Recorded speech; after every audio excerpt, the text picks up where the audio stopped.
ಗ್ರಂಥದಲ್ಲಿ ಐದನೇ ತರಂಗದಲ್ಲಿ ನಿನ್ನಿನ ದಿವಸ ನಾವು ಏನು ನೋಡ್ಕೊಂಡ್ ಬಂದೇವಪ್ಪ ಅಂತ ಕೇಳಿದ್ರೆ 242ನೇ ಅಂಕದಲ್ಲಿ ಪ್ರಸಂಗಾನುಸಾರವಾಗಿ ಮಾಯಾ ಸ್ವರೂಪದ ಪ್ರತಿಪಾದನ. ಇಲ್ಲಿ ಪ್ರಸಂಗ ಬಂದದಂತ ಹೇಳಿ ನಾವು ಮಾಯೆಯನ್ನ ಪ್ರತಿಪಾದನೆ ಮಾಡ್ತೇವು ಅಂತ ಗ್ರಂಥಕರ್ತರಾದ ಸಾಧು ಶ್ರೀ ನಿಚ್ಚಲದಾಸಜಿಯವರು ಪ್ರತಿಜ್ಞೆಯನ್ನು ಮಾಡಿದ್ದಾರೆ. ಮಾಯಾ ಅಂದ್ರೆ ಏನಪ್ಪಾ ಅಂತ ಕೇಳಿದ್ರೆ ಯಾಮ ಸ ಮಾಯಾ, ಯಾವುದು ಇರುವುದಿಲ್ಲವೋ ಅದಕ್ಕೇನಂತಾರಪ್ಪ ಅಂತ ಕೇಳಿದ್ರೆ ಮಾಯಾ.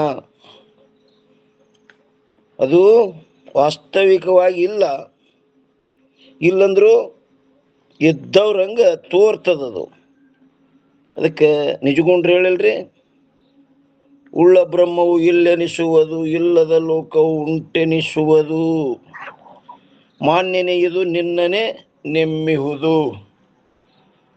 ತನ್ನ ಆಶ್ರಯದಲ್ಲಿದ್ದು ತನಗೆ ಏನು ಮಾಡ್ತದಪ್ಪ ಅಂತ ಕೇಳಿದ್ರದು ಇಷ್ಟೆಲ್ಲ ಅವಡಂಬರ ಮಾಡಿಡ್ತದ. ಏನಾಗಿತ್ತು ಒಮ್ಮೆ ಪ್ರಸಂಗಪ್ಪ ಅಂತ ಕೇಳಿದ್ರೆ, ಶ್ರೀಕೃಷ್ಣ ಪರಮಾತ್ಮ ಸುಧಾಮನ ಮನೆಗೆ ಬಂದಿದ್ದ ಮುಂಜಾಳೆ. ಸುಧಾಮ ಮುಂಜಾಳೆ ಎದ್ದ ಅದೇ ಹಲ್ಲು ತಿಕ್ಕೋತ್ ಕಟ್ಟಿ ಮ್ಯಾಗ ಕೂತಿದ್ದ. ಪರಮಾತ್ಮ ಭರ್ಜರಿ ಪಿತಾಂಬರ್ ಉಟ್ಕೊಂಡು ಅರ್ವಾಟ್ ಬಂದುಬಿಟ್ಟ. ಸುಧಾಮಂದ ಇದೇನಪ್ಪ ಕೆಟ್ಟ ಬಡುವ ಇವ, ಒಬ್ಬ ರಾಜನಂಗ ಬಂದಿವ, ನನಗರೆ ಮತ್ತೊಂದು ಪಂಜ ಉಟ್ಕೋಬೇಕಾದ್ರೆ ಮತ್ತೊಂದಿಲ್ಲ, ಕೆಟ್ಟ ಬಡತನ, ಇವ ನೋಡಿದ್ರೆ ಒಬ್ಬ ರಾಜನಂಗದನ, ಹಿಂಗಾಗ್ಲಿಕ್ಕೆ ಏನು ಕಾರಣ ಕೇಳೇ ಬಿಡ್ಬೇಕು ಕೃಷ್ಣಗಂದವ. ಕೃಷ್ಣ ಬಂದ ಕೂಡಲೇ, ಕೃಷ್ಣ ಬಾರಪ್ಪ ನನಗೊಂದು ಸಂಶಯ ಬಂದದ ಅಂದವ. ಏನೋ ಮರ ಬರೋದ ಸಂಶಯ ತಕ್ಕೊಂಡು ಕೂತೇನು, ಹೌದಪ್ಪ ಭಾಳ ಕಾಡ್ಲಿಗೆತ್ತದ, ಏನದಪ್ಪ ಅಂತ ಕೇಳ್ದವ ಪರಮಾತ್ಮ. ಇಲ್ಲ ನಾವಿಬ್ರು ಒಂದೇ ವಾರಿಗೆವ್ರು, ಹೌದಲ್ಲ ಇಬ್ರು ಒಂದೇ ವಾರಿಗೆವ್ರು, ಮತ್ತು ನಾವಿಬ್ರು ಗೆಳೆಯರು, ಹೌದು, ಮತ್ತು ಒಂದೇ ಗುರುಕುಲದಲ್ಲಿ ಅಭ್ಯಾಸ ಮಾಡಿದವರು, ಹೌದಲ್ಲ, ಮತ್ತೆ ಯಾರಿಲ್ಲಂದ್ರು, ಅದೆಲ್ಲ ಸರಿ ಅದಪ್ಪ. ಆದರೂ ನೀ ನೋಡಿದ್ರು ಒಬ್ಬ ರಾಜನಂಗದಿ, ನನಗ ಕೆಟ್ಟ ಬಡತನ, ಹಿಂಗಾಗ್ಲಿಕ್ಕೆ ಏನು ಕಾರಣ ಅಂತ ಕಾರಣ ಕೇಳ್ದವ. ಅವಾಗ ಪರಮಾತ್ಮ ಹೇಳ್ದ, ಬಿಡೋ ನಿನ ಅದು ಮಾಯಾ ಅದ ಅಂದವ. ನನಗೆ ಹಿಂಗಿಟ್ಟದ, ನಿನಗೆ ಹಾಂಗಿಟ್ಟದ, ಅದು ಮಾಯಾ ಅದ. ಅವಾಗ ಅವ ಸುಧಾಮ ಕೇಳ್ದ, ಮಾಯಾ ಅಂದ್ರೆ ಏನು? ಅವಾಗ ಅವ ಪರಮಾತ್ಮ ಹೇಳ್ದ, ಮಾ ನಿಷೇಧಂ ಅಧಿಷ್ಠಾನ ಸಾಕ್ಷಾತ್ಕಾರೇ ಸತಿ ಯಾತಿ ಪ್ರಾಪ್ನೋತೀತಿ ಇತಿ ಮಾಯಾ ಅಂತ ಮಾಯಕ್ಕೆ ಲಕ್ಷಣ ಮಾಡ್ದ. ಅವ ಸುಧಾಮಂದ, ಬಿಡೋ ಮಾರಾಯ, ಈ ಲಕ್ಷಣ ನಾನು ಗುರುಕುಲದಲ್ಲಿದ್ದ ಕಂಠ ಮಾಡೀನಿ, ಆ ಲಕ್ಷಣ ಹೇಳ್ಬೇಡ, ಈಗ ಅನುಭವಕ್ಕೆ ಬರಂಗೆ ಹೇಳು ಅಂದವ. ಗುರುಕುಲದಲ್ಲಿದ್ದಾಗ ಈ ಲಕ್ಷಣ ನಾನು ಕಂಠ ಮಾಡೀನಿ, ನೀನು ಕಂಠ ಮಾಡಿ, ಆ ಲಕ್ಷಣ ಹರ್ಕತ್ತಿಲ್ಲೀಗ, ನನಗೆ ಮಾಯಾ ಹ್ಯಾಂಗದ ಅನುಭವಕ್ಕೆ ಬರಂಗೆ ಹೇಳು ಅಂದ. ಅವಾಗ ಕೃಷ್ಣಂದ, ನೋಡಪ್ಪ ಅನುಭವಕ್ಕೆ ಹೇಳ್ಬೇಕಾದ್ರೆ ಅದು ಪ್ರಸಂಗ ಬಂದಾಗ ಹೇಳ್ತೀನಿ, ಈಗ ನನಗೆ ಹಸಿವಾಗೈತಿ, ಮೊದಲು ಸ್ನಾನ ಮಾಡಿ ಬರೋನು ಹೊಳಿಗೆ ಹೋಗಿ, ಅದು ಪ್ರಸಂಗ ಬಂದಾಗ ಹೇಳ್ತೀನಲ್ಲ ನಡಿ ಅಂದ. ಸುಧಾಮನಿಗೆ ಅದು ಭಯಂಕರ ಕಾಡ್ತಿತ್ತದು ಸಂಶಯ. ಈಗ ಕೇಳಿದ್ರೆ ಹಸು ಬೇರೆ ಆಗ್ಯದಂತಾನ, ಪ್ರಸಂಗ ಬಂದಾಗ ಹೇಳ್ತೀನಂತಾನ. ಆದ್ರೆ ಆಯ್ತು ನಡಿ ಅಂತ ಇಬ್ರು ಏನು ಮಾಡಿದ್ರು, ಹೊಳಿಗೆ ಸ್ನಾನಕ್ಕೆ ಹೋದ್ರು. ಕೃಷ್ಣ ಹೋದವನೇ ಪಿತಾಂಬರ ಕಳೆದು ಏನು ಮಾಡ್ದ, ಹೋಗಿ ಹೊಳ್ಯಾಗ ಜಿಗದ್ ಮೈ ತೊಳ್ಕೊಂಡು ಹೊರಗೆ ಬಂದು ಪಿತಾಂಬರ ಉಡ್ತಿದ್ದ. ಇವ ಸುಧಾಮ ಹಂಚ್ಕೋತ ಹೊಂಟಿದ, ನೀರಾಗಿ ಹಚ್ಚಿ ಇಟ್ಕೋತ. ಕೃಷ್ಣ ಹೇಳ್ದ, ಹೋಗೋ ಮಾರಾಯ, ದೌಡು ಹೋಗು, ಸ್ನಾನ ಮಾಡಿ ಬಾ ದೌಡ.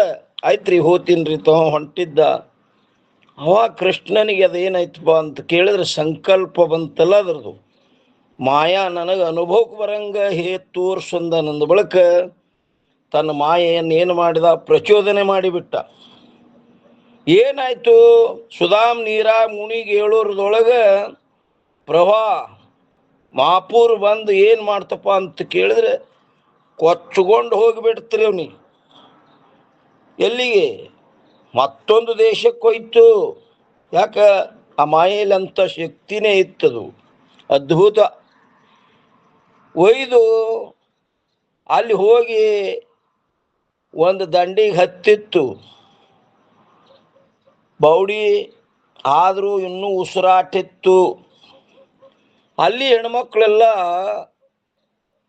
ಅಲ್ಲಿ ಬಟ್ಟೆ ತೊಳಿಲಿಕ್ಕೆ, ಸ್ನಾನ ಮಾಡ್ಲಿಕ್ಕೆ ಅಲ್ಲಿ ಅವ್ರು ಬಂದಿದ್ರು. ಅವ್ರು ನೋಡಿದ್ರು ಹೆಣ ಬಂದು ಹತ್ಯದಲ್ಲಿ. ಆತಾತ್ ಹೋಗಿ ನೋಡಿದ್ರು ಇನ್ನೂ ಜೀವಾದ ಹೊಟ್ಟೆ ತಾಪ್ ಹೊಡ್ಲಿಗತ್ತದ. ಅದಕ್ಕೇನು ಮಾಡಿದ್ರು ಅವ್ರು, ಆತಾತ್ ಎತ್ತಿ ಹಾಕಿ ಡಬ್ಬ ಹಾಕಿ ಒತ್ತೆಲ್ಲ ನೀರೆಲ್ಲ ತೆಗೆದ್ರು. ನೀರು ತೆಗೆದ್ರು, ಕಣ್ಣು ತೆರೆದ. ಅವನ ಜರ ಗಾಳಿ ಹಾಕಿ ಮೈಯಾಗ ಹುಷಾರು ಬರೋಂಗೆ ಮಾಡಿದ್ರು.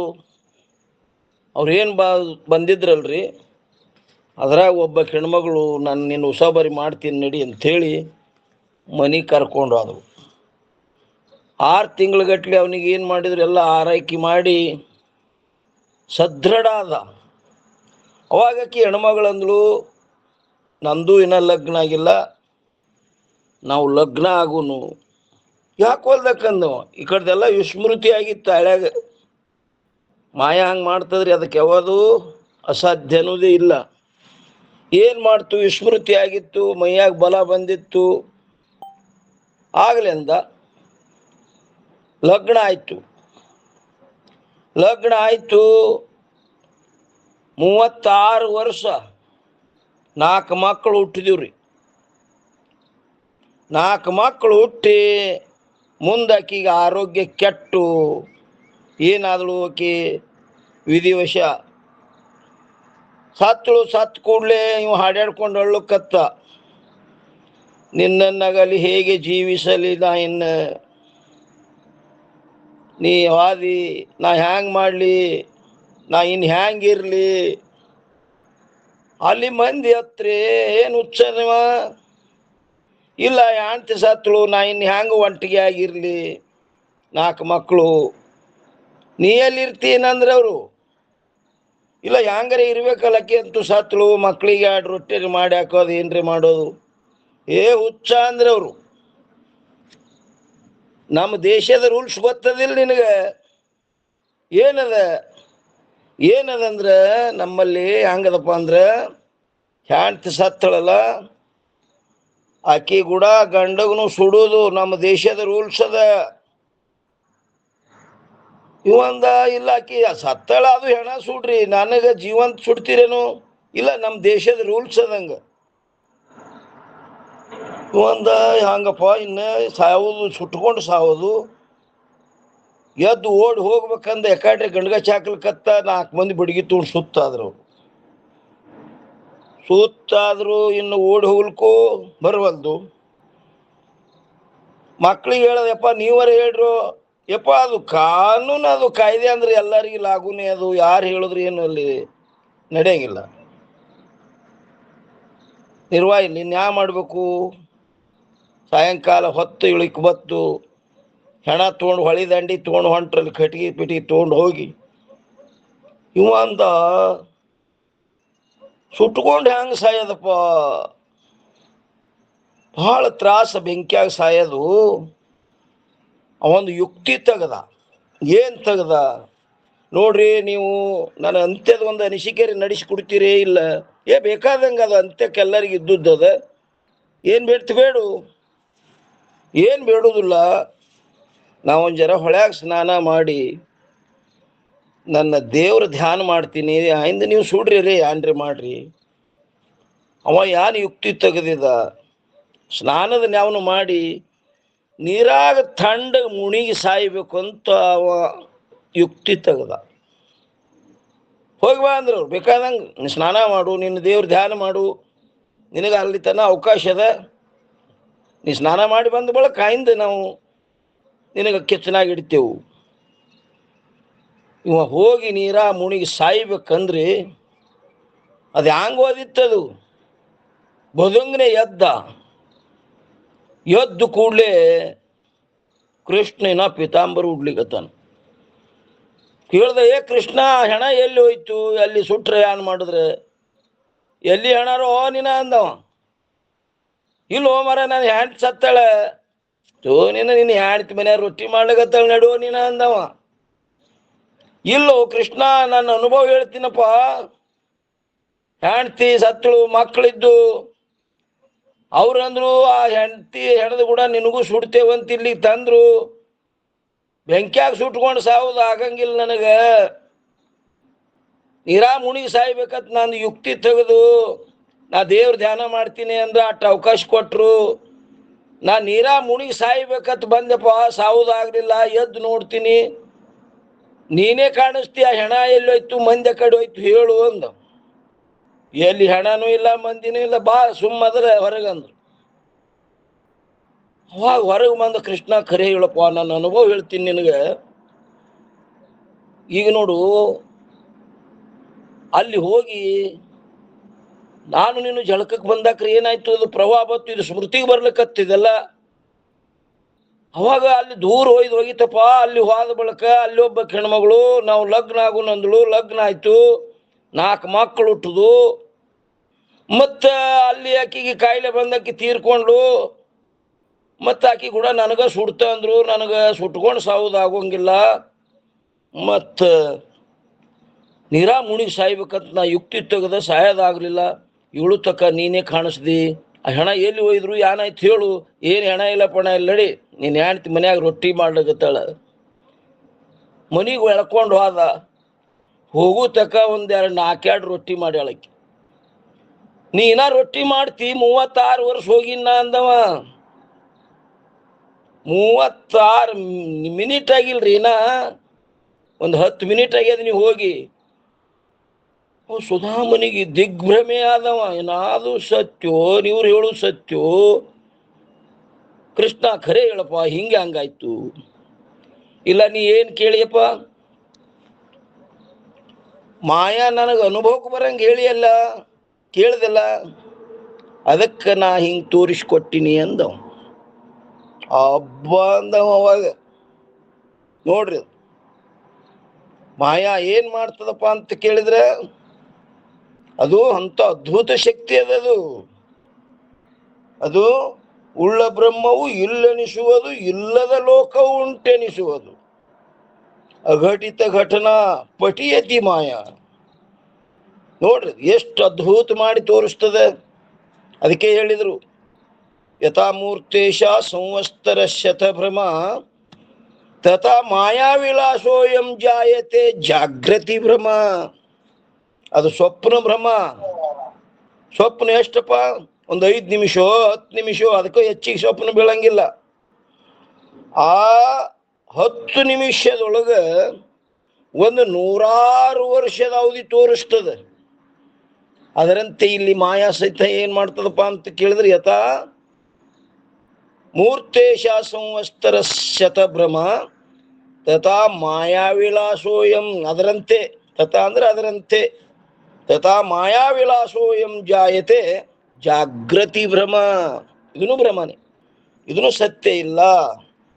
ಅದಕ್ಕೆ ಮಾಯಾ ಇಲ್ಲಿ ಏನ್ ಹೇಳ್ತಾರಪ್ಪ ಅಂದ್ರೆ ನಿಚ್ಚಲದಾಸರು, ಪ್ರಸಂಗಾನುಸಾರವಾಗಿ ಮಾಯಾ ಸ್ವರೂಪದ ಪ್ರತಿಪಾದನ.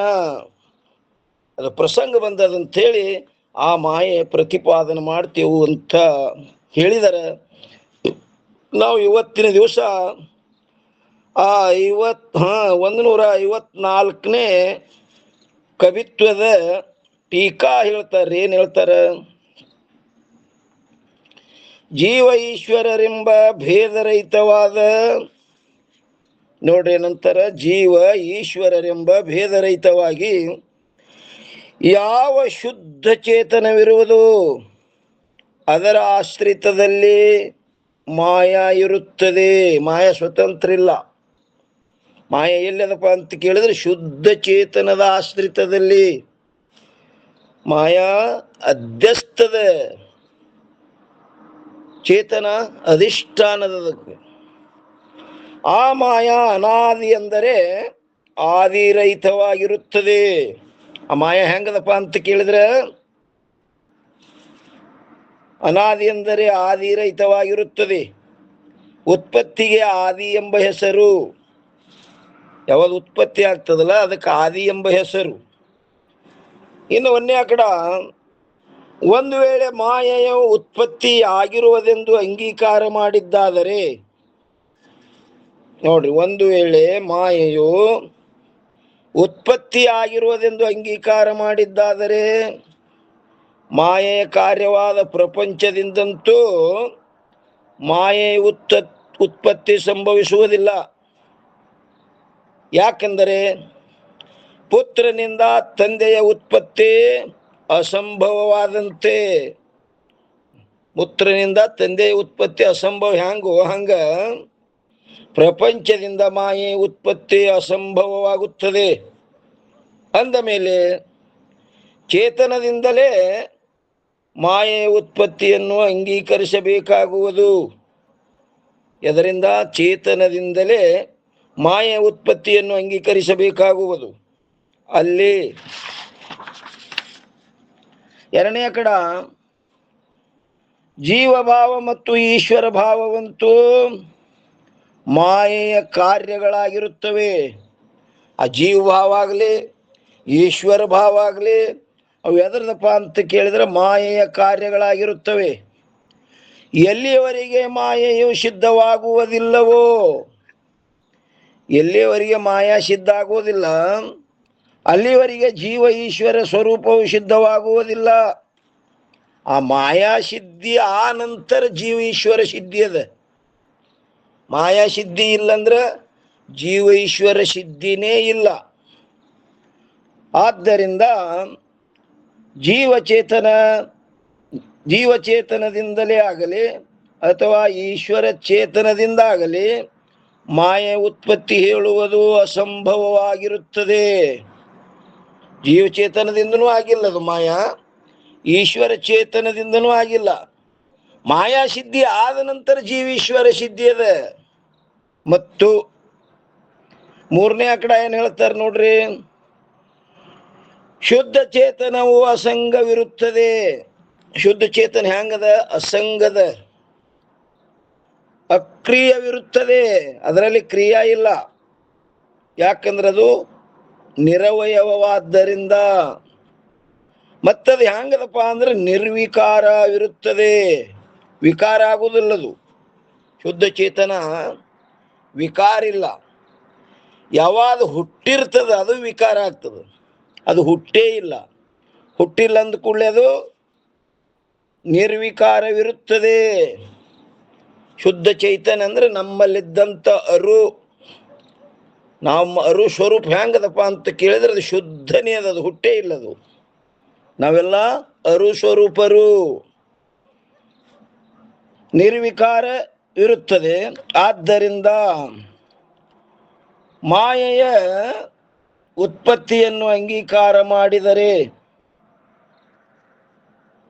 ಚೇತನವು ವಿಕಾರಿಯಾಗುತ್ತದೆ. ಆ ಮಾಯಾ ಚೇತನದಿಂದ ಹುಟ್ಟ್ಯದಂದ್ರೆ ಚೇತನ ಏನಾಗ್ತದೆ? ವಿಕಾರಿ ಆಗ್ತದೆ. ಮತ್ತು ಶುದ್ಧ ಚೇತನದಿಂದ ಮಾಯೆಯ ಉತ್ಪತ್ತಿಯಾಗುವುದಾದರೆ ಮೋಕ್ಷ ಸ್ಥಿತಿಯಲ್ಲಿ ಮಾಯೆಯು ಪುನಃ ಹುಟ್ಟುವುದು. ಆದ್ದರಿಂದ ಮೋಕ್ಷ ನಿಮಿತ್ತವಾಗಿ ಹೇಳಿದ ಸಾಧನಗಳು ನಿಷ್ಫಲವಾಗುತ್ತವೆ. ಈ ರೀತಿಯಿಂದ ಮಾಯೆಯು ಉತ್ಪತ್ತಿ ರಹಿತವಿರುತ್ತದೆ. ಆ ಮಾಯೆ ಹೆಂಗದಪ್ಪ ಅಂದ್ರೆ ಉತ್ಪತ್ತಿ ರಹಿತದದು, ಹುಟ್ಟಿಲ್ಲದು. ಆದ್ದರಿಂದ ಅನಾದಿ ಇರುತ್ತದೆ. ಆ ಮಾಯೆ ಹೆಂಗದಪ್ಪ ಅಂತ ಕೇಳಿದ್ರೆ ಅನಾದಿ. ಮತ್ತು ಎರಡನೇ ಕಡ ಏಕವಿರುತ್ತದೆ. ಮೂರನೇ ಕಡ ಶಾಂತ ಅಂದರೆ ಅಂತವುಳ್ಳದ್ದಾಗಿರುತ್ತದೆ. ಜ್ಞಾನದಿಂದ ಮಾಯೆಯ ಅಂತವಾಗುತ್ತದೆ. ಅಂತ ಜ್ಞಾನಪ್ಪ ಅಂದ್ರೆ ಬ್ರಹ್ಮಜ್ಞಾನದಿಂದ ಮಾಯಾ ಅಂತ ಆಗ್ತದೆ. ಮತ್ತು 4ನೇ ಕಡ ಸತ್ತ ಅಸತ್ತಗಳಿಂದ ವಿಲಕ್ಷಣವಿರುತ್ತದೆ. ಸತ್ತ ಅಸತ್ತಗಳಿಂದನೂ ವಿಲಕ್ಷಣದದು. 1ನೇ ಕಡ ಯಾವುದು 3 ಕಾಲಗಳಲ್ಲಿ ಬಾಧ ಹೊಂದುವುದಿಲ್ಲವೋ. ನೋಡ್ರಿ ಏನಂತಾರೆ, ಯಾವುದು 3 ಕಾಲಗಳಲ್ಲಿ ಬಾಧ ಹೊಂದುವುದಿಲ್ಲವೋ ಅದು ಸತ್ತ ಎಂದು ಹೇಳಲ್ಪಡುತ್ತದೆ. ಅದುವೇ ತ್ರಿಕಾಲ ಬಾಧ್ಯ ವಸ್ತು ಸತ್. ಅಂತ ಸತ್ಸ್ವರೂಪವಾದದ್ದು ಚೇತನವಿರುತ್ತದೆ. ಸತ್ಸ್ವರೂಪವಾದದ್ದು ಯಾವುದು? ಚೇತನ. 2ನೇದು, ಮಾಯೆಯು ಜ್ಞಾನದಿಂದ ಬಾಧ ಹೊಂದುತ್ತದೆ. ಆದ್ದರಿಂದ ಸತ್ಕಿಂತಲೂ ವಿಲಕ್ಷಣವಿರುತ್ತದೆ. ಅದಕ್ಕೆ ಬಾಧ ಹೊಂತಂತ ಹೇಳೋದಕ್ಕೆ ಏನಂದ್ರು? ಸತ್ಕಿಂತಲೂ ವಿಲಕ್ಷಣ. ಇನ್ನು ಯಾವುದು 3 ಕಾಲಗಳಲ್ಲಿ ಪ್ರತೀತವಾಗುವುದಿಲ್ಲವೋ. ನೋಡ್ರಿ, ಯಾವುದು 3 ಕಾಲಗಳಲ್ಲಿ ಪ್ರತೀತ ಆಗುವುದಿಲ್ಲವೋ ಅದು ಶಶಶೃಂಗ, ವಂದ್ಯಾಪುತ್ರ, ಆಕಾಶ ಕುಸುಮ ಮೊದಲಾದವುಗಳು ಅಸತ್ಯೆಂದು ಹೇಳಲ್ಪಡುತ್ತವೆ. ಅವು ಶಶಶೃಂಗ, ಮಲದ ಕೋಡು, ವಂದ್ಯಾಪುತ್ರ ಅವು ಹೆಂಗಪ್ಪ ಅಂತ ಕೇಳಿದ್ರೆ ಅವು ಅಸತ್ಯೆಂದು ಹೇಳಲ್ಪಡುತ್ತದೆ. ಅಸತ್ ಅಸತ್ ಅಂದ್ರೆ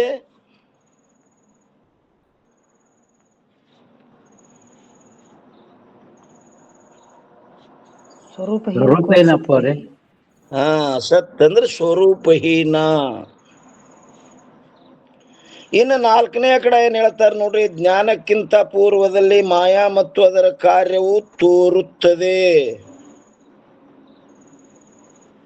4ನೇ ಕಡದೊಳಗೆ ಏನ್ ಹೇಳಿದ್ರು? ಜ್ಞಾನಕ್ಕಿಂತ ಪೂರ್ವದಲ್ಲಿ, ಜ್ಞಾನ ಆಗೋಕ್ಕಿಂತ ಮೊದಲ ಮಾಯಾ ಮತ್ತು ಅದರ ಕಾರ್ಯವು ತೋರುತ್ತದೆ.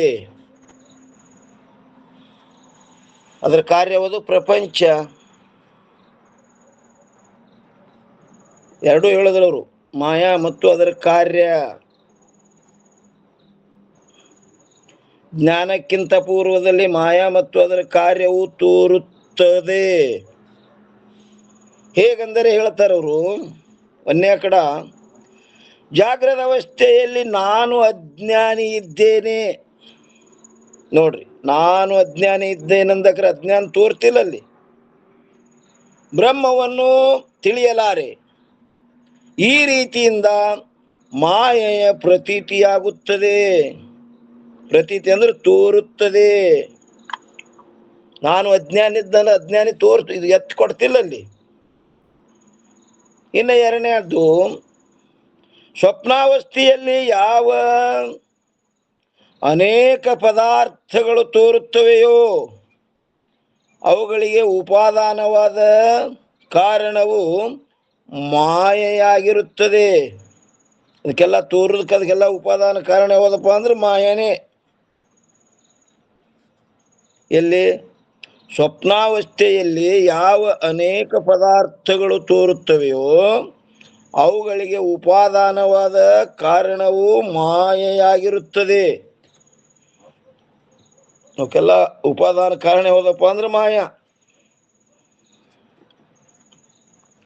ಇನ್ನು 3ನೇದ್ದು, ಸುಷುಪ್ತಿಯಿಂದ ಎಚ್ಚೆತ್ತ ನಂತರ ಈ ರೀತಿಯಾಗಿ ಅಜ್ಞಾನದ ಸ್ಮೃತಿಯಾಗುತ್ತದೆ. ಏನಂತ? ನಾನು ಸುಖದಿಂದ ಮಲಗಿದ್ದೆ, ಏನನ್ನು ತಿಳಿಯಲಿಲ್ಲ ಎಂಬ ಸ್ಮೃತಿಯು ಅನುಭವವಿಲ್ಲದೆ ಆಗುವುದಿಲ್ಲ. ಆ ಸ್ಮೃತಿ ಬರಬೇಕಾದ್ರೆ ಅನುಭವ ಮಾಡಿದ್ರೆ ಅದು ಏನಾಗ್ತದ?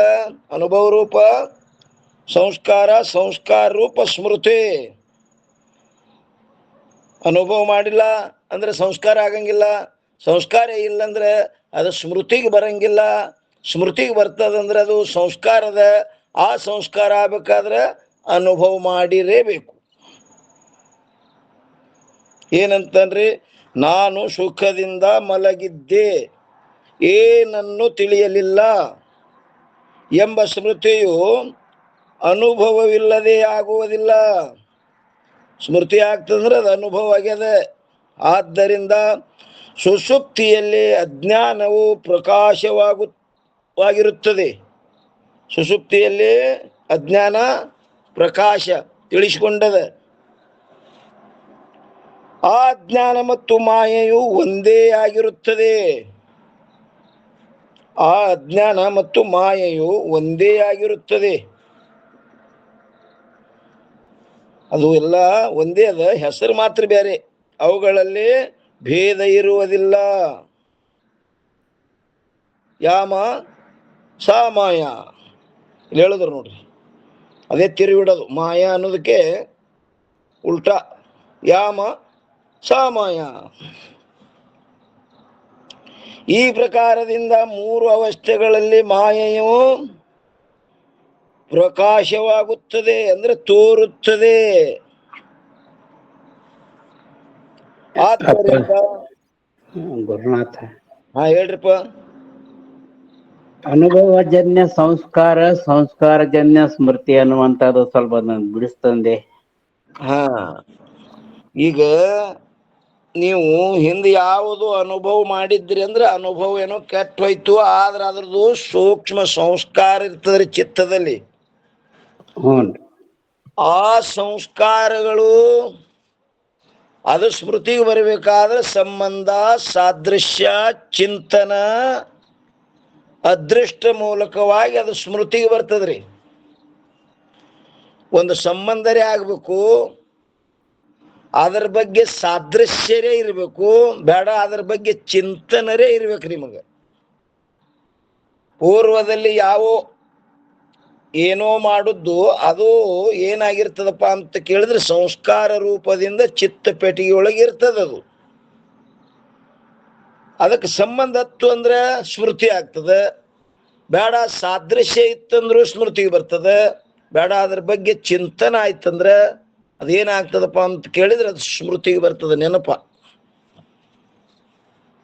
ಅದು ಅನುಭವ ಇಲ್ಲ ಅಂದ್ರೆ ಸಂಸ್ಕಾರ ಆಗಂಗಿಲ್ಲ, ಸಂಸ್ಕಾರ ಇಲ್ಲ ಅಂದ್ರೆ ಅದು ಸ್ಮೃತಿಗೆ ಬರಂಗಿಲ್ಲ. ಸ್ಮೃತಿಗೆ ಬರ್ತದಂದ್ರೆ ಅದ್ರ ಸಂಸ್ಕಾರದ ಸಂಸ್ಕಾರ ಆಗ್ಬೇಕಾದ್ರೆ ಹಿಂದದು ಅನುಭವ ಆಗ್ಯದ ಏನ್ರಿ. ಈಗ ಎಂದೋ ಒಬ್ರಿಗೆ ನೋಡಿದ್ರಿ ನೀವು, ನೋಡಿ ಅವ್ರು ಕೂಡ ಮಾತಾಡಿ ಚಾ ಕುಡಿದು ಭಾಳ ಒಂದು 5-6 ದಿವಸ ಅವ್ರು ಕೂಡ ಇದ್ರಿ, ಮತ್ತೆ ಅಗಲದ್ರಿ, ಭಾಳ ದಿವಸ ಆಯ್ತು, ಒಂದು 10-20 ವರ್ಷ ಆಯ್ತು. ಮುಂದೆ ಅವರಂತವ್ರೆ ಒಬ್ರು ಇಲ್ಲಿ ನಿಮಗೆ ಕಾಣಿಸಿದ ಕೂಡಲೇ ಸಾದೃಶ್ಯ, ಹೌದಲ್ಲ ಇವು ಹಿಂದ ಇಂಥವ್ರು ಕೂಡ ನಾವು ಇದ್ದೆವು, ಇವ್ರು ಅವ್ರಂಗೆ ಅದಾರ ಅಂತ ಹೇಳಿ ಏನಾಗ್ತದ್ರ ಅವ್ರ ಸ್ಮೃತಿ ಆಗ್ತದಿಲ್ರಿ ಅವ್ರದ್ದು. ಆಗ್ತಾರಪ್ಪ, ಹೌದು. ಸಾದೃಶ್ಯದಿಂದನೂ ಆಗ್ತದ, ಸಂಬಂಧದಿಂದನೂ ಆಗ್ತದ. ಮತ್ ಚಿಂತನ ಅದ್ರ ಬಗ್ಗೆ ನೀವು ಒಂದ್ ಸ್ವಲ್ಪ ಹಿಂದಿನ ಚಿಂತನ ಮಾಡ್ಲಕತ್ತೀರಿ ಅಂದ್ರೆ ಅವ್ರದ್ದು ಸ್ಮೃತಿ ಆಗ್ತದ. ಹೌದ್ರಪ್ಪ. ಅನುಭವಜನ್ಯ ಸಂಸ್ಕಾರ, ಸಂಸ್ಕಾರಜನ್ಯ ಸ್ಮೃತಿ. ಸಂಸ್ಕಾರ ಆಗ್ಬೇಕಾದ್ರೆ ಅನುಭವ ಆಗ್ಬೇಕು, ಅನುಭವ ಆಗಿತ್ತಂದ್ರೆ ಸಂಸ್ಕಾರ ಆಗ್ತದ. ಆ ಸಂಸ್ಕಾರ ಸ್ಮೃತಿಗೆ ಬರಬೇಕಾದ್ರೆ ಸಂಬಂಧ, ಸಾದೃಶ್ಯ, ಚಿಂತನ, ಅದೃಷ್ಟ ಅದ್ರೊಳಗೆ ಒಂದಿದ್ರೆ ಸ್ಮೃತಿ ಆಗ್ತದ. 4 ಬೇಕತ್ ಹಿಂಗನೆಲ್ಲ. ಒಂದಾದ್ರೂ ಅನುಭವ ಬರ್ತದ, ಸ್ಮೃತಿಗೆ ಬರ್ತದ್ರಿ, ಬರುತ್ತಲ್ಲ. ಹಾವು ಎಂದಾರ ನೋಡಿದ್ನಪ್ಪ ಅಂತಂದ್ರ ಹಾವು ನೋಡಿದ ಅನುಭವ ಬರುತ್ತೆ. ಏನಾರ ನೋಡಿದ ಕೂಡಲೇ ಹಾವು ಅಂತಾನ ಹೆಂಗ್ ಭ್ರಾಂತಿ ಆಗುತ್ತಲ್ಲ ಹಂಗ. ಕಿಲ್ಲಿ ಇಲ್ಲಿ ಹಗ್ನಾಗ ಆಗ್ತದ ನೋಡ್ರಿ ಅದು. ಭ್ರಾಂತಿ ಆಗ್ತದ. ಮುಂದುವರಿ. ಮೂರನೇ ಕಡೆ ನೋಡ್ರಿ, ಸುಷುಪ್ತಿಯಿಂದ ಎಚ್ಚರದ ನಂತರ ಈ ಸಂಸ್ಕಾರ ಇದು ನಾಶ ಆಗ್ಬೇಕಾದ್ರೆ ಜ್ಞಾನದಿಂದ ಆಗ್ತತೆ ಅಪ್ಪ. ಇದು ಹಂಗ ಜ್ಞಾನ ಆದಂಗೂ ತೋರ್ತತೆ ಅಪ್ಪ. ಇದು ಸಂಸ್ಕಾರ ಅನುಭವಕ್ಕೆ ಬರ್ಬೇಕಾದ್ರೆ ತೋರುದ್ರಿ, ತೋರಿದ್ರ ಸಹಿತ ಅದು ಏನ್ ಬಾಧ ಮಾಡಂಗಿಲ್ಲ ಅವನಿಗೆ, ಅದು ಸುಳ್ಳೆ ತೋರ್ತದ ಅಂತಾರ ಅವರು. ಜ್ಞಾನ ಆದ ನಂತರ ಈ ಸಂಸ್ಕಾರ ಉಳ್ದಿರ್ತತಿ ಅಪ್ಪ. ಹಂಗಾರ ಯಾವಾದ್ರಿ ಈಗ ಹೇಳ್ರಲ್ಲ ಯಪ್ಪ, ಇದು ಸಂಸ್ಕಾರ ಹಿಂದಿನದ ಸಂಸ್ಕಾರ ಅನುಭವಕ್ಕೂ ಬರ್ತೈತು, ಇದನ್ನ ಎಲ್ಲಾ ಹೇಳ್ರಲ್ಲ ಯಪ್ಪ ಈಗ. ಹೌದಲ್ರಿ? ಹ್ಞೂನ್ರಿ. ಇದು ಬ್ರಹ್ಮಜ್ಞಾನಿಗಿನೂ ಈ ಸಂಸ್ಕಾರ ಇದ್ದೇ ಇರ್ತೈತಿ ಅಪ್ಪ. ಇದು ಬ್ರಹ್ಮಜ್ಞಾನ ಆದ ಬ್ರಹ್ಮಜ್ಞಾನಿಗೆ ನಂತರ ಈ ಸಂಸ್ಕಾರ ನಾಶ ಹೊಂದಬೇಕಲ್ಲ ಯಪ್ಪ. ಜಗತ್ ತೋರ್ತದಿಲ್ರಿ ಬ್ರಹ್ಮಜ್ಞಾನಿಗೆ, ಏನ್ ತೋರಂಗೇ ಇಲ್ಲ. ಜಗತ್ತಪ್ಪ ಬ್ರಹ್ಮಜ್ಞಾನಿಗೆ ಜಗತ್ ಅವನು ಉಣಾದು ತಿನ್ನೋದು ಹೊರಗೆ ಹೋಗಿ ಬರೋದು ಮಾಡ್ತಾನೆ ಇಲ್ರಿ. ಮಾಡ್ತಾರ. ಏನ್ ಮಾಡಂಗೇ ಇಲ್ಲ, ಉಣಂಗಿಲ್ಲ, ಒಟ್ಟ ಬ್ರಹ್ಮಜ್ಞಾನಿ. ಎಲ್ಲ ರಂಗ ಇರ್ತಾನ್ರಿಪ್ಪ. ಎಲ್ಲ ರಂಗ ಇದ್ರು ಅವ್ನು ತೋರಿಕೆ ಬೇರೆ ಇರ್ತದ. ಅವನಿಗೂ ತೋರ್ತದ ಜಗತ್ತು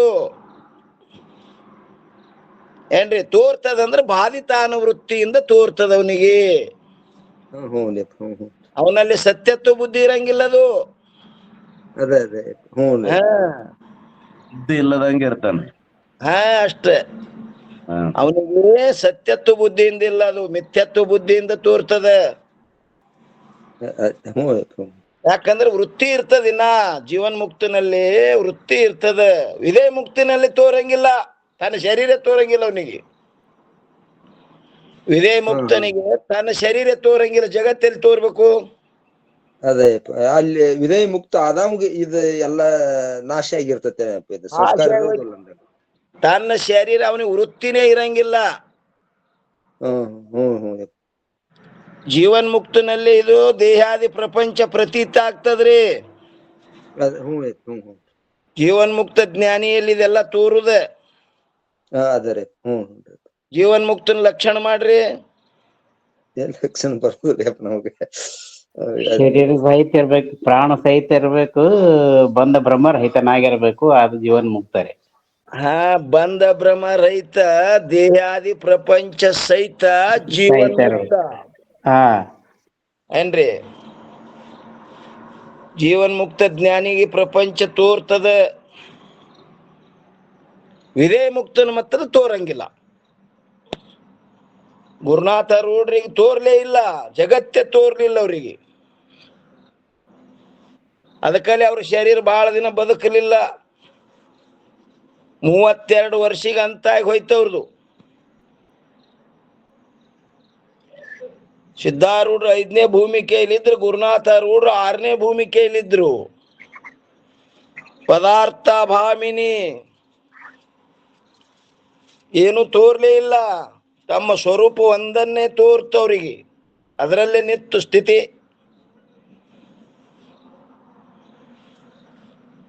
ಜೀವನ್ಮುಕ್ತ ಜ್ಞಾನಿಗೆ ಎಲ್ಲಿ ಪ್ರಪಂಚ ತೋರ್ತದ್ರಿ ಪೋರ. ಏನ್ ನಿಮ್ಮ ಅನಿಸಿಕೆ ಏನ್ ಹೇಳ್ರಿ? ಇಲ್ಲ ಏನಿಲ್ರಪ್ಪ, ಅದ ಒಂದ್ ಸಮಸ್ಯೆ ಆಗಿತ್ತಪ್ಪ. ವಿಧೇಯ ಮುಕ್ತನಲ್ಲಿ ನೀವು ಅಂದಂಗ ವಿಧೇಯ ಮುಕ್ತನಲ್ಲಿ ಏನಿಲ್ಲ. ಮುಕ್ತಿ 2 ಪ್ರಕಾರದ, ಒಂದು ಜೀವನ್ ಮುಕ್ತ, ಒಂದು ವಿಧೇಯ ಮುಕ್ತ. ಬಂದ ಭ್ರಮ ರಹಿತ, ಶರೀರ ರಹಿತ, ವಿಧೇಯ ಮುಕ್ತ. ಶರೀರ ಇಲ್ಲ ಅವನಿಗೆ, ಇಲ್ಲ ಅಂದ ಬಳಕೆ ಅದು 20-22 ದಿವಸಕ್ಕೆ ಪಾತಾಗಿ ಹೋಗ್ತದ್ರಿ. ವಿಧೇಯ ಮುಕ್ತ ಶರೀರ ಬಹಳ ದಿನ ಬದುಕಂಗಿಲ್ಲ. ನೀರು ಕುಡ್ಲಿಕ್ಕೆ ಬರಂಗಿಲ್ಲ, ಅದೇ ಕುಳಿತದ. ಹೊರಗಿನವ್ರು ಕುಡಿಸಿದ್ರು ನೀರು ಇಳಿಯಂಗಿಲ್ಲ ಅವು. ಬಾಯಿ ಪ್ರಜ್ಞಾನ ಇರುದಿಲ್ಲ. ಹಲ್ಲು ಗಟ್ಟಿ ಬಿದ್ದು ಅಂತ ನಮ್ಮ ಇವ್ರು ಹೇಳಿದ್ರು, ಶಿವಾನಂದ ಭಾರತಿ ಅಪ್ಪ ಅವ್ರು, ಗುರುನಾಥ ರೂಢರದು ಸೇವಾ ಮಾಡ್ಯಾರ ಅವರು. ಹೌದಪ್ಪ, ಮಾಡ್ಯಾರ. ಹಲ್ಲು ಗಟ್ಟಿ ಬಿದ್ದು ನೀರು ಸಹಿತ ಇಳಿಲಿಲ್ಲ, ಶರೀರ ಮುಂದೆ ಪಾತಾಗಿ ಹೋಯ್ತು. ಸುಷುಪ್ತಿಯಿಂದ ಎಚ್ಚತ್ತ ನಂತರ ಈ ರೀತಿಯಾಗಿ ಅಜ್ಞಾನ ಸ್ಮೃತಿಯಾಗುತ್ತದೆ. ಏನಂತ? ನಾನು ಸುಖದಿಂದ ಮಲಗಿದ್ದೆ, ಏನನ್ನು ತಿಳಿಯಲಿಲ್ಲ ಎಂಬ ಈ ಸ್ಮೃತಿಯು ಅನುಭವವಿಲ್ಲದೆ ಆಗುವುದಿಲ್ಲ. ಆದ್ದರಿಂದ ಸುಷುಪ್ತಿಯಲ್ಲಿ ಅಜ್ಞಾನವು ಪ್ರಕಾಶವಾಗುತ್ತದೆ, ತಿಳಿಸ್ಕೊತದೆ. ಆ ಅಜ್ಞಾನ ಮತ್ತು ಮಾಯೆಯು ಒಂದೇ ಆಗಿರುತ್ತದೆ. ಅಜ್ಞಾನ ಅಂದ್ರೂ ಬೇರೆ ಇಲ್ಲ, ಮಾಯೆ ಅಂದ್ರೂ ಬೇರೆ ಇಲ್ಲ. ಅವುಗಳಲ್ಲಿ ಭೇದವಿರುವುದಿಲ್ಲ. ಯಾಮ ಸಾಮಾಯ ಈ ಪ್ರಕಾರದಿಂದ 3 ಅವಸ್ಥೆಗಳಲ್ಲಿ ಮಾಯೆಯು ಪ್ರಕಾಶವಾಗುತ್ತದೆ. 3 ಅವಸ್ಥೆಗಳಲ್ಲಿ ಮಾಯಾ ತಿಳಿಸ್ಕೋತದೆ, ಅಂದ್ರೆ ತೋರುತ್ತದೆ. ಆದ್ದರಿಂದ ಅಸತ್ಕ್ಕಿಂತಲೂ ವಿಲಕ್ಷಣವಿರುತ್ತದೆ. ಆ ಬಂಜಿ ಮಗ ಮಲದ ಕೂಡ ಒಂದೇ ಪುತ್ರನಾಗ ಹಾಂಗದಂದ್ರೆ ಹಾಂಗಿಲ್ಲ, ಇದು ಪ್ರತೀತಿ ಆಗಲಿಗತ್ತದ ಮಾಯಾ.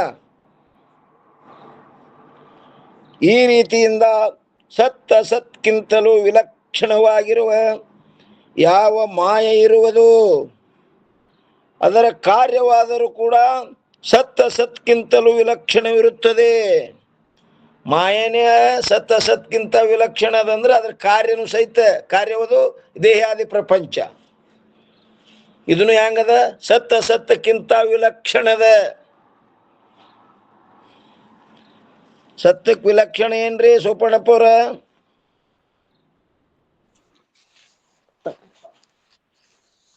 ಇನ್ನೇ ಬರೋದಪ್ಪ ಗುರುನಾಥ. ಸತ್ಯಕ್ಕೆ ವಿಲಕ್ಷಣ ಬಾಧಾ ಯೋಗ್ಯ. ಹಾ, ಸತ್ಯಕ್ಕೆ ವಿಲಕ್ಷಣ ಏನು? ಬಾಧಾ ಯೋಗ್ಯ. ಅಸತ್ಯಕ್ಕೆ ವಿಲಕ್ಷಣ? ಅಸತ್ಯಕ್ಕೆ ವಿಲಕ್ಷಣ ಸ್ವರೂಪವಾನ. ಹಾ, ಸ್ವರೂಪವಾನ. ಸತ್ಯಕ್ಕೆ ವಿಲಕ್ಷಣ ಅಂತ ಕೇಳಿದ್ರೆ ಅಸತ್ಯ ಕಡೆ ಹೋಗೋದಿಲ್ರಿ. ಅಸತ್ಯಕ್ಕೆ ವಿಲಕ್ಷಣ ಅಂದ ಕೂಡಲೇ ಸತ್ಯದ ಕಡೆ ಬರೋದಿಲ್ಲ. ಸತ್ಯಕ್ಕೆ ವಿಲಕ್ಷಣ ಏನಪ್ಪಾ ಅಂದ್ರೆ ಬಾಧಾ ಯೋಗ್ಯ. ಅಸತ್ಯಕ್ಕೆ ವಿಲಕ್ಷಣ ಅಂದ್ರೆ ಏನಪ್ಪಾ ಅಂದ್ರೆ ಸ್ವರೂಪವಾನ್. ಈ ಮಾಯಾ ಕಾರ್ಯವಾದ ಈ ದೇಹಾದಿ ಪ್ರಪಂಚ ಇದು ಅಸತ್ನೂ ಅಲ್ಲ, ಯಾಕಂದ್ರೆ ರೂಪ ಆಗಿ ತೋರ್ಲಿಗತ್ತದ. ಒಳ್ಳೆ ಸತ್ತರೆ ಅದಂತ್ಯ ಬ್ರಹ್ಮಜ್ಞಾನದಿಂದ ಬಾದಾಗಿ ಹೋಗ್ತದ, ಅದಕ್ಕೆ ಸತ್ನೂ ಅಲ್ಲ. ಅದಕ್ಕೆ ಸದಸದ್ ವಿಲಕ್ಷಣ. ಸತ್ತಕ್ಕೂ ವಿಲಕ್ಷಣ, ಅಸತ್ತಕ್ಕೂ ವಿಲಕ್ಷಣ. ಸತ್ತಕ್ಕೆ ವಿಲಕ್ಷಣ ಅಂದ್ರೆ ಏನಪ್ಪಾ ಅಂದ್ರೆ ಬಾಧಾ ಯೋಗ್ಯ. ಅಸತ್ತಕ್ಕೆ ವಿಲಕ್ಷಣ ಏನಪ್ಪಾ ಅಂತ ಕೇಳಿದ್ರೆ ಸ್ವರೂಪವಾನ್. ಒಂದೇ ಪುತ್ರ ಮಲದ ಕೂಡ ಆ ಯಾವದಪ್ಪ ಅಂದ್ರೆ ಅವ್ರಂಗಿಲ್ಲ ಇದು.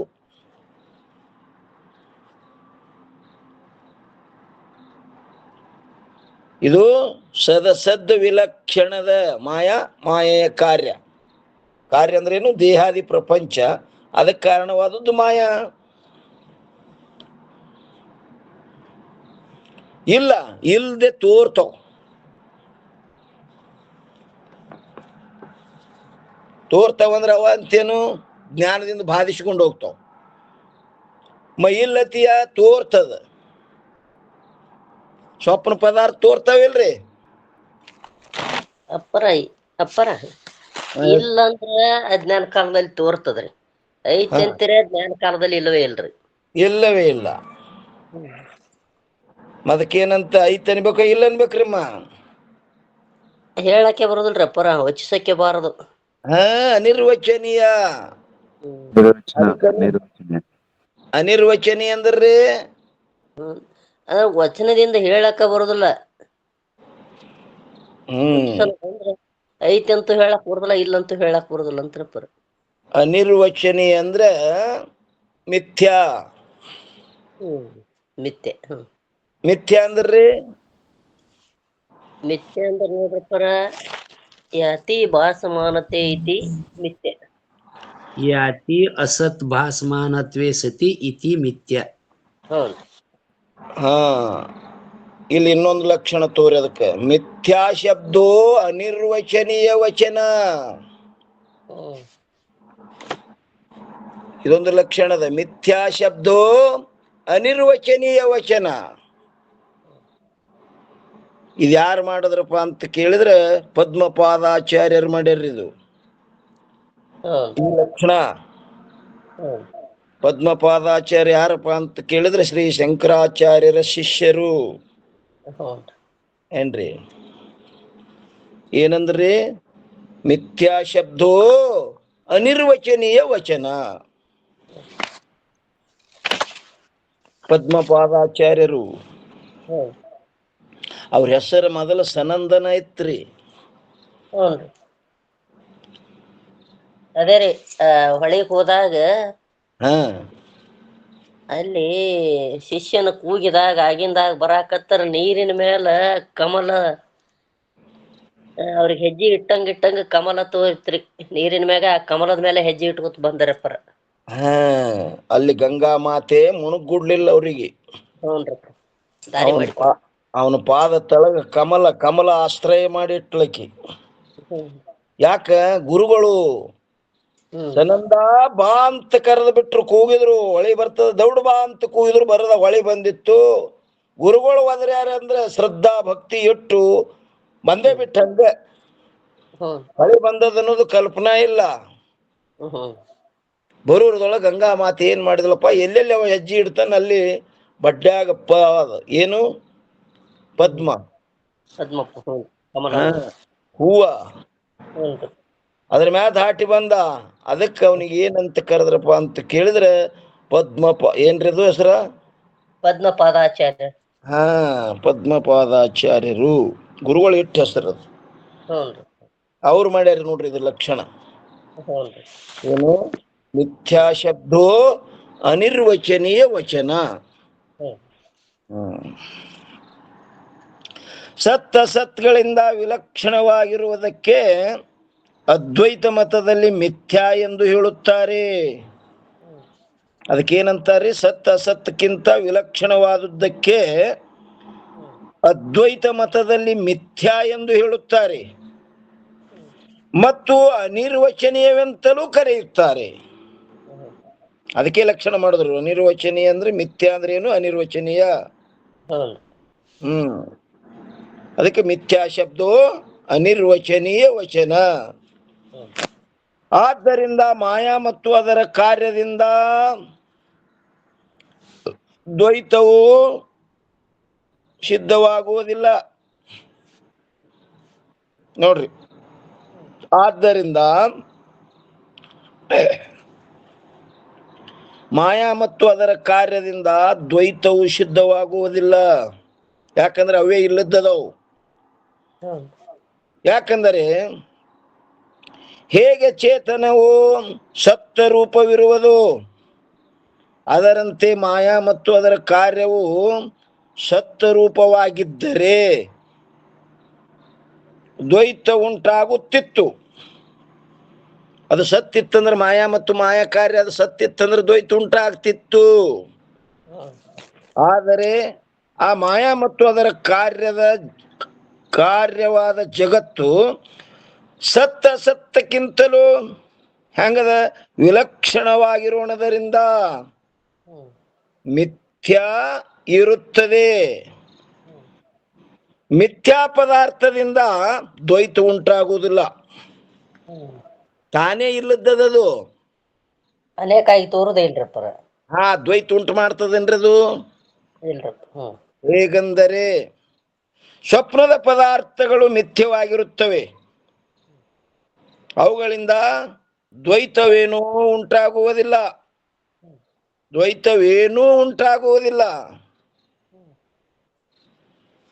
ನೋಡ್ರಿ, ಸ್ವಪ್ನದ ಪದಾರ್ಥಗಳು ಮಿಥ್ಯವಾಗಿರುತ್ತವೆ, ಅವುಗಳಿಂದ ದ್ವೈತವೇನೂ ಉಂಟಾಗುವುದಿಲ್ಲ. ಅವ್ ಯಾವ ಇರ್ತವೆ ಅನ್ರಿ ಹತ್ತಿರ ಅದ ಬಳಕ ಮತ್ತೆ ಇರ್ಬೇಕು. ದ್ವೈತ ಒಂದು ಹೇಳಿ ಉಂಟಾಗ್ತಿತ್ತಂದ್ರೆ ಇರ್ಬೇಕಾಗಿತ್ತ ಇಂದ ಇಲ್ಲ. ಅದು ದ್ವೈತ ಹೆಂಗದಪ್ಪ ಅಂತ ಕೇಳಿದ್ರೆ ಕೇವಲ ಮಾಯಾ ಮಾತ್ರ.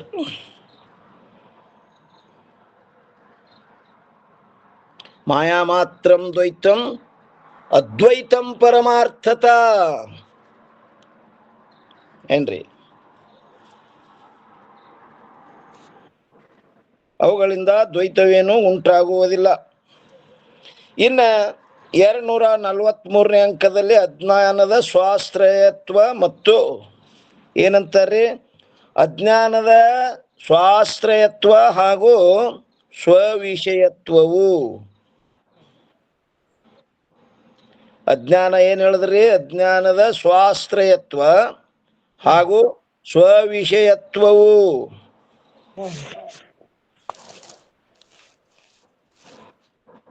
ಹಿಂಗಂದ್ರೆ ಏನ್ರಿ?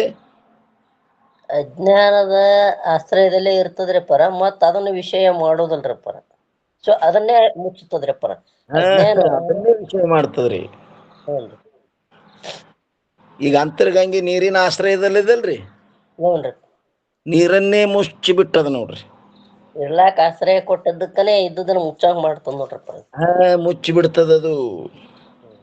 ಮೋಡ ಸೂರ್ಯ ಇರ್ಲಾಕ ಆಶ್ರಯ ಕೊಟ್ಟ ಸೂರ್ಯನೇ ಮರೆ ಮಾಡಿದಂಗ ಮಾಡ್ತದ ನೋಡ್ರಪ್ಪ. ಸೂರ್ಯನನ್ನೇ ಮರಿ ಮಾಡ್ತದ.